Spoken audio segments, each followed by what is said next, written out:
Unrehearsed Creepypasta Narration Part 18.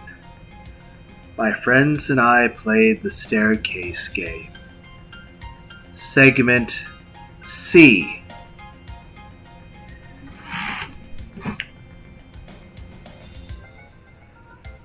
Staircase 4. We braced ourselves to be attacked again. Instead, the same lovely bird songs before greeted us. We all relaxed in increment, our hands no longer clutching at each other's quite so tightly. I couldn't relax all the way, though, because now I knew that those things above us weren't actually birds, no matter how much they pretended to be. As we neared what seemed to be the end of the stairs, my heart began pounding, and an impromptu drum solo. This staircase had less than 100 steps or more. That meant we, or rather I, had chosen the wrong door. We could try to run back up the stairs if that was the case, though I didn't hold out much hope that we'd make it. Going back upstairs meant breaking yet another rule of the staircase game, which in turn meant something else nasty trying to kill us. At any rate, I had seen the other door melting, so even if we did make it back up in one piece and re-enter it, there wouldn't be anywhere else to go. All I could do now was firmly pray we were on the right staircase. 98, 99, 100. We came to a halt, and I craned my neck over my shoulder to see the steps had ended. We had chosen the right door after all, thank God. The game's rules hadn't expressly forbade talking to each other while on the stairs. I probably would have celebrated our luck by cheering loudly as it was. I wanted to collapse in relief. Scratch that. I wanted to collapse, period. We're over halfway there, I thought, and tried to squash the hope that followed. And reminded myself the game probably had tons more unpleasant surprises in store for us. Jonathan opened the door, and a bizarre sight greeted our eyes. We stood in a spacious room made completely out of mirrors. The ceiling, the floor, the walls, every inch of it covered with mirrors. A soft glow illuminated the room, though we couldn't see where it came from. We could, however, see the white wooden door set at the end of the room. Like us, it produced infinite reflections.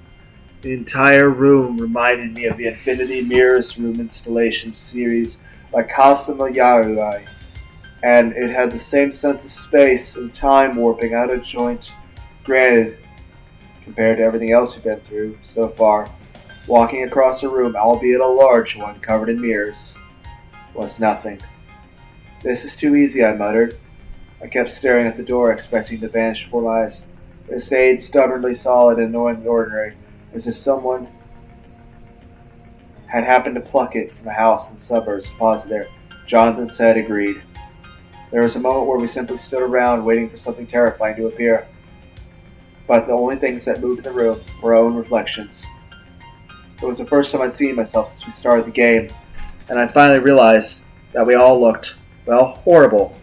Itchy, flaking, dried blood covered us. Our hair and eyelashes were stiff with it. Our eyes and teeth showed very white against all that reddish-brown blood. If another human being happened to meet us right now, they'd probably run screaming in the opposite direction. I don't know why the thought struck me as so funny. Probably because one thing after another had been chasing us nearly nonstop for the past few hours, and I was near delirious with exhaustion. Once I started laughing, I couldn't stop. Jonathan got it. "Good thing no one else we know is here right now," he said, grinning back at me. Even covered in blood, that lopsided smile of his was lovely. My dad would probably have a heart attack. At long last, we were able to sit down and rest for a few minutes. Thanks to the sea of blood, our flashlights, phones, portable phone chargers were completely ruined. The water bottles and canned food were alright. Not that you'll ever have time to fucking eat them. And if you do have time to eat them, then that's actually terrible, because that means you lost. Though the backpack they'd been carried would never have been the same again. "You'd think," I said, while trying to gulp down the canned peaches all at once. "Someone who played the game before could have warned us that the blood would ruin nearly all our supplies, including the flashlights they told us to bring. Why not tell us to bring dry bags? Better yet, why not tell us to bring weapons?" Jonathan was too busy wolfing down his own canned peaches to answer, but Margot finally spoke. It's different for everyone. What? The staircase game is different for everyone. You encounter different things and go to different places. It really depends on what you fear or what you want. The only thing that's the same across all of them is the darkness on the staircases and what's in the darkness. We both eyed her with hard suspicion, but I was the one who asked, "How do you know that, Margot?" She heaved a deep sigh. I talked to Pharaoh 7921 before we came here. His real name is Lucian Hammond, and he's played the staircase game a few times! Why? God damn it. Before I could respond, Jonathan said with an edge in his voice, "That would have been helpful to know, I don't know, at any previous point before we started playing this game. Is there anything else you want to share?" I added. Margot shook her head and clammed up again. Frankly, it was eerie to see her so silent, downcast. She'd been able to shrug off everything else so far. Now that we were no longer running for our lives, I personally was struggling not to dwell on the... Here's the thing, why would you play this game, period, especially if you believed it to be real? Like, what's the benefit? And two, why would you play it multiple times? In the desert. Although I didn't enjoy being stuck in a constant state of fear, at least then my brain was too occupied with surviving to focus on anything else. "We should get going," said Jonathan, unenthusiastically. Yeah, neither of us made any effort to stand up. As the adrenaline receded, fatigue took its place. My eyelids seemed to weigh 100 pounds. If I could have slept here with the solid reassurance that the door wouldn't disappear on us, I would have had zero trouble passing out on the cold, hard glass. It felt as if we'd been stuck in the game for decades already. Margot stood up, started walking over to the door because, of course, she did. It occurred to me that then Jonathan had been right. She was more focused on winning the game than going home. Her secrecy over what she knew about the staircase game, her behavior recently had crossed the line from stubborn straight into obsessive. She went through the door as though she didn't feel the hunger and exhaustion the rest of us felt, or even any pain from her fall down the stairs. Worried, I got up to follow her, only to see that all of her reflections stood still, out of sync with her. One of them waved at me sardonically. I heard the sound of breaking glass, as if someone accidentally dropped a stack of dishes on the floor, or shattered a mirror. Jonathan said from behind me, "Alex?" I turned around for a full minute. I couldn't comprehend what just happened. I looked up at Jonathan's smiling face and down to where his hand rested on my shoulder. It was his injured hand, the one he'd been cradling close to his chest while we ate our food, except it was whole and perfect again.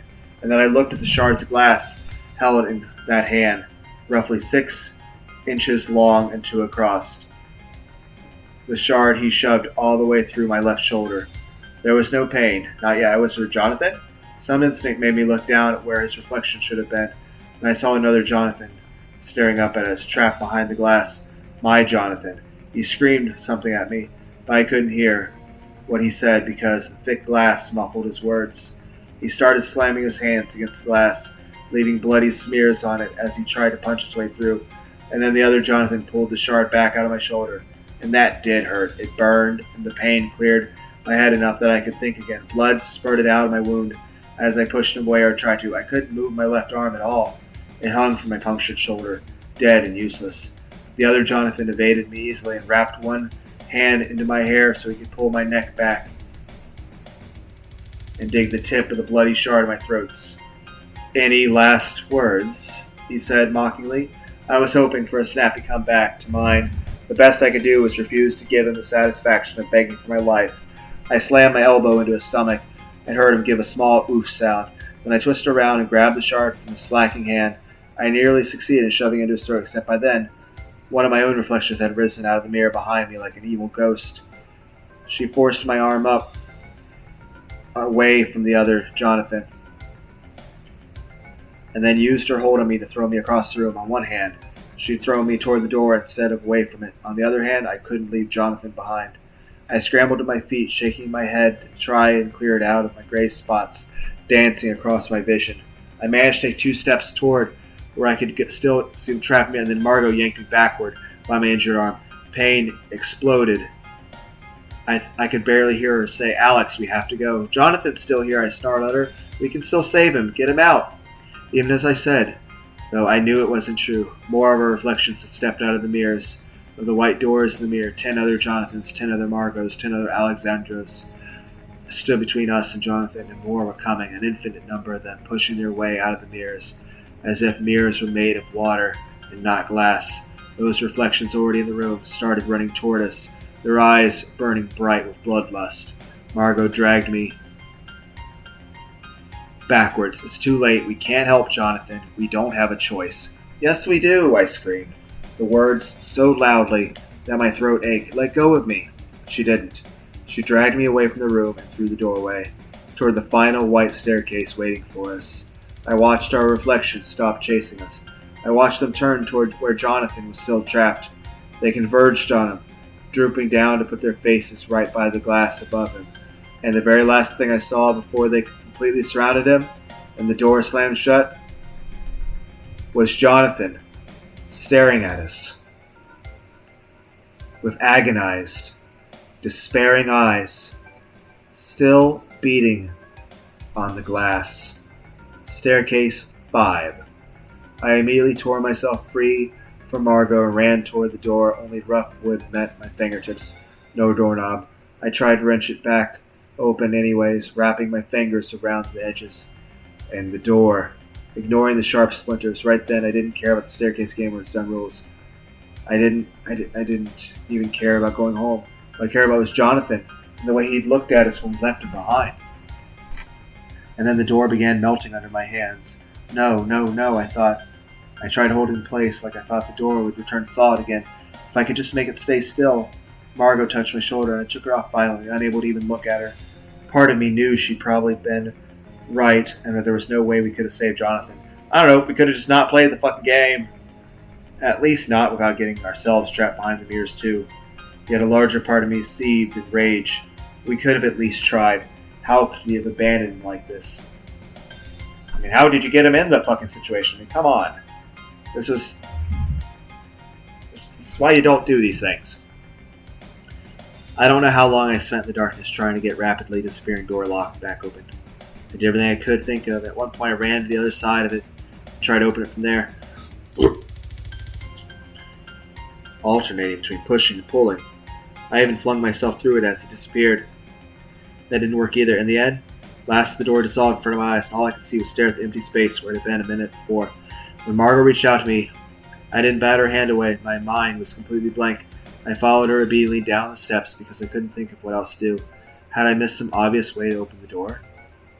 Was it completely awesome and impossible after it closed? Or had I simply not tried hard enough? Halfway down the stairs, I contemplated simply sitting down and refusing to move. Yet that wouldn't bring me any closer to save Jonathan. Eventually I realized that my best bet was to make it through the next door. Maybe there would be more doors the other side of it, doors that connected back to the mirror room. So when Margot pulled open the door at the end of the staircase, I didn't try to dash up the stairs again. I stepped through it without hesitation, and I had to shield my eyes from the warm sunlight that shone down on us. So bright it didn't seem real. As my vision adjusted, I saw that we stood in the center of a beautiful meadow, roughly the size of 2 football fields. Daffodils grew everywhere, nodding cheerfully at us, and the air smelled like spring, and green and new, and the scent of wet earth and growing things. It was spring here, and it would always be spring. I looked across the meadow and saw a black door, only one and no others beside it, on the riverbank closest to us. The river looked polluted. It was black as well. It had rushed around the whole meadow in a giant loop, enclosing us. The other riverbank, way past the door, was shrouded in a gray, nearly opaque mist. I couldn't make out anything on the river bank except for a boat of some kind that sat at the very edge of the bank. A tiny, rickety boat that bobbed up and down in the furious current, one stiff breeze away from falling apart. I took a deep breath, the better to yell at Margot, and unexpectedly contentment stole over me. It was the kind of contentment you feel when it's cold winter night and you're safely ensconced at home with your loved ones. You're sitting in cozy armchairs beside the fireplace, a really good book in your hands, and you can hear the wind howling, furiously yanking at your windows.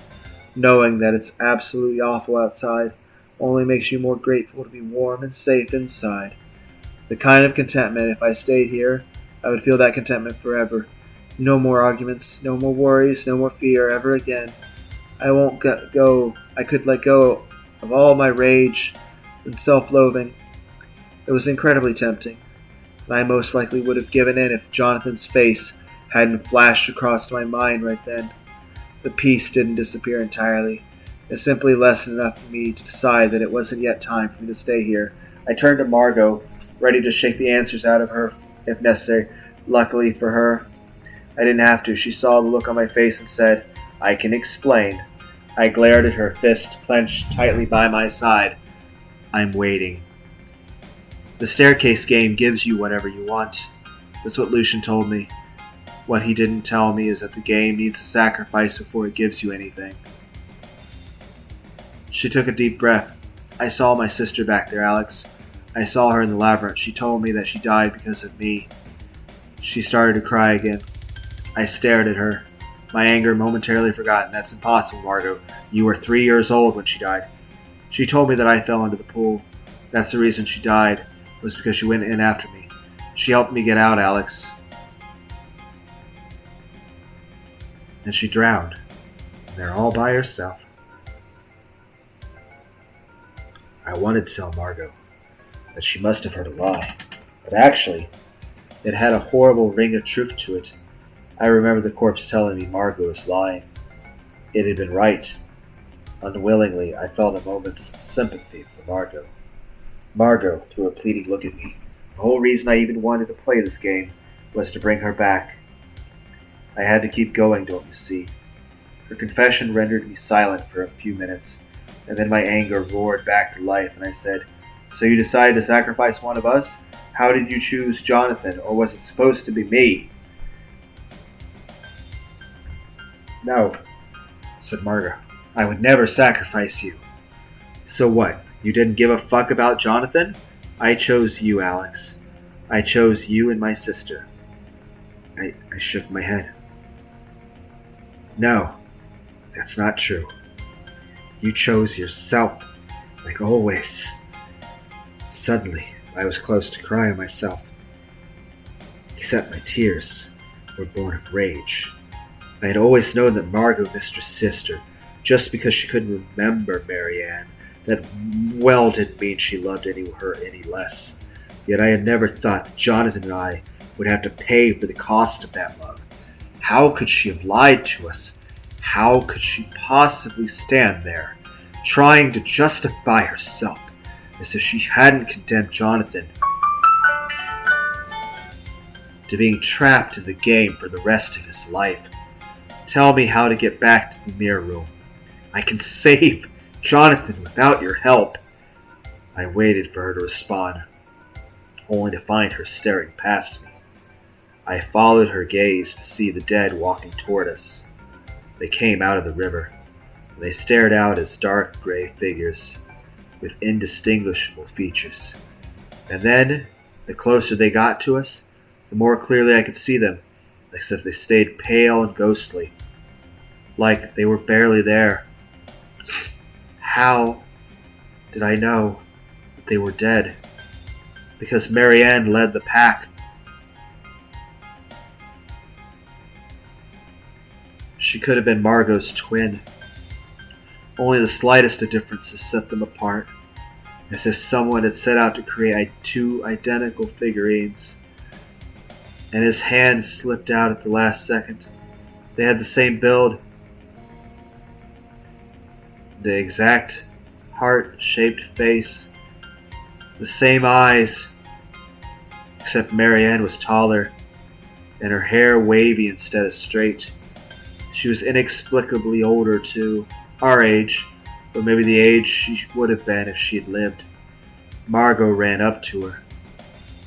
It was my turn to grab for her, to hold her still. She slipped through my grasp like water. I ran after her even though a tiny voice inside my head screamed at me to get out, to leave before it was too late. Even though I was still angry at Margot, angry enough that I never wanted to see her again. I knew somehow that if I left her to the dead, they would do something unspeakable to her. And maybe she'd deserve it.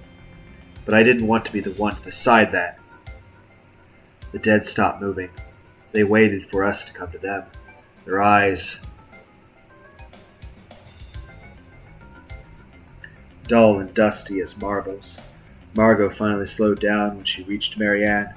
She stopped beside Marianne as if she couldn't believe her sister was finally here.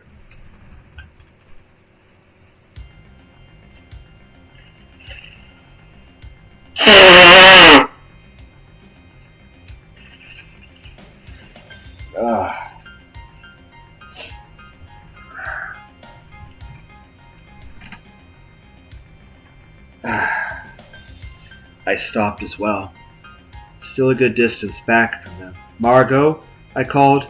"Get away from them." It was like she couldn't hear me. Or maybe she didn't want to. She threw her arms around Marianne and hugged her tightly. Marianne didn't return the embrace. She was as lifeless and unmoving as a doll. "Let's go, Marianne," Margot said. "Let's get out of here." She tugged at her sister, and Marianne actually walked forward a couple steps before stopping. Margot dropped her sister's hands as if it had burned her. "I can't leave," said Marianne. Her voice was the eerie sound of branches scratching at your window late at night. Nothing human. "Stay with us." I knew with instant clarity how the staircase game had interpreted Margot's wish. She'd probably thought, "I want to see my sister again," and the game was fulfilling exactly that wish, nothing more and nothing less. I also knew Margot well enough to predict her response. I screamed at her anyways, even though it wouldn't make a difference. "Don't, Margot, don't!" Margot didn't even spare me a glance. Instead, she kept staring at her sister, the agony plain on her face. She couldn't go back. She lied to herself every step of the way here, telling herself that her friends didn't need to know why she wanted to win the game, or even what she would get if she won. She told herself the game wouldn't affect us, and when she found out what it did, and in the worst possible way, she tried to justify it with all the simple math. One life was going in, and one life was coming back out. It wasn't really wrong to do this. She went back home empty-handed with Marianne still rotting in her grave, and Jonathan worse than dead. That was as much as admitting she made a mistake. That she majorly fucked up. Which she did. You did. You actually did. It is a major fuck up. And Margot never, ever made mistakes. Margot licked her lips and nervously gave a single nod, and the dead tore her apart. They reached out with terribly strong hands and tore off her limbs, her head, and they dug their hands into all that meat. They ripped her open, the way you tear apart wrapping paper, your Christmas present. She didn't even have time to scream. They sprayed her blood and stray teeth into the air, and they scooped up handfuls of viscera and stuffed it into their mouths, smacking their lips in enjoyment. It was like watching a swarm of beetles and maggots and rats devouring a dead deer. They ate like they'd been starving for 100 years, 1,000. As they ate her, the color returned to their faces and bodies. They looked alive again. And one of them looked up to see me, still standing there, frozen by sheer terror. They all turned as one to stare at me, like the many heads of one creature, with drooling jaws and vacant eyes. I took that as a sign to start running. I sprinted past them, toward the door on the riverbank. To keep the exhaustion at bay, I made myself think about what I had just seen, the red ruin that Margot had become. In a matter of seconds, I told myself that I couldn't die like that. I ran without having any idea if they were still eating her or if they had started running after me. I couldn't hear anything over the sound of my own breathing. The black wooden door grew closer until it loomed over me, impossibly tall. I could hear them now, their feet slapping down on the ground as they tried to reach me before I escaped. I imagined their hands grasping for any part of me, my hair or my clothes or my useless left arm. I opened the door and tumbled through without really seeing what was on the other side. Immediately I scrambled up to check whether any of them had followed me through the door. their hands outstretched into claws, and their red mouths gaping. There was nothing there. No door. Just an empty street. An ordinary empty street that I had walked along many times before, on my way to school or Margot's house.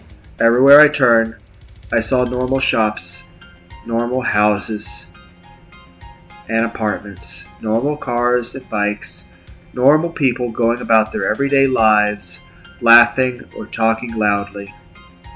There wasn't a single staircase in sight. I survived the staircase game. Any sane person would be grateful to simply still be alive, and I am grateful. I am. When we first started the game, we'd been so sure of ourselves, so certain the game would turn out to be either a hoax or completely harmless. We thought we were invincible. We were wrong. No time at all had passed since we first entered the game, and I came back out, the only survivor. I didn't bother attending my college orientation or any of the classes I'd signed up for a month ago. Instead, I focused on trying to learn more about the staircase game. Yet, no matter how hard or how often I scoured the internet, various paranormal discussion forums, I only ever got the same posts I had already reread 100 times. At one point, I became first frustrated that I reached out to Lucian, Pharaohs7921, even though I suspected he'd been the one to dangle Marianne in front of Margot like a carrot. I responded to all his old posts, sent countless private messages to him, all with no response. Either he's ignoring me, or he's somewhere where the phone service and no Wi-Fi.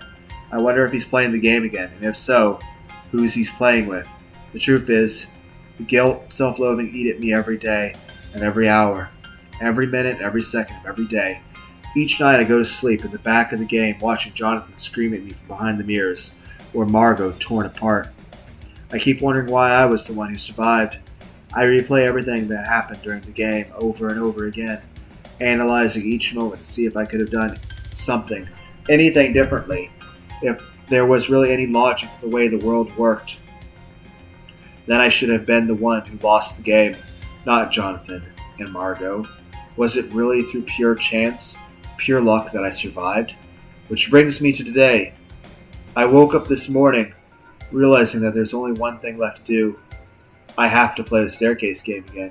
You probably think I'm crazy, but I want to. No, need to rescue Jonathan. In my dreams, his reflections are hunting me down as he wanders the cold, colorless world behind the mirrors. I need him to know that despite what it looked like, I didn't give up on him. I haven't given up on him. Don't get me wrong, I'm not going to sacrifice anything for Jonathan. No matter how much I love him, unlike Margot, I'm not selfish enough to think that trading one person's life for another's is fair. And even if I did, I wouldn't lie to myself. I wouldn't pretend that I was doing the right thing, or that I had no choice about doing it. That's why I wrote this post. If you read all of this and believe me, then you know everything that I do about the game. I am searching for someone who understands the risks, someone who's brave enough and curious enough to play anyways. Maybe someday, who's so unhappy here that they jump at the chance to explore another world, or someone who wants to study the game, run experiments on it, and make new scientific discoveries, or maybe someone who's survived similar supernatural games before, someone who's always believed in the paranormal, and who knows how dangerous a simple game can be. If that sounds like you, please reach out to me. You and I can play the staircase game together.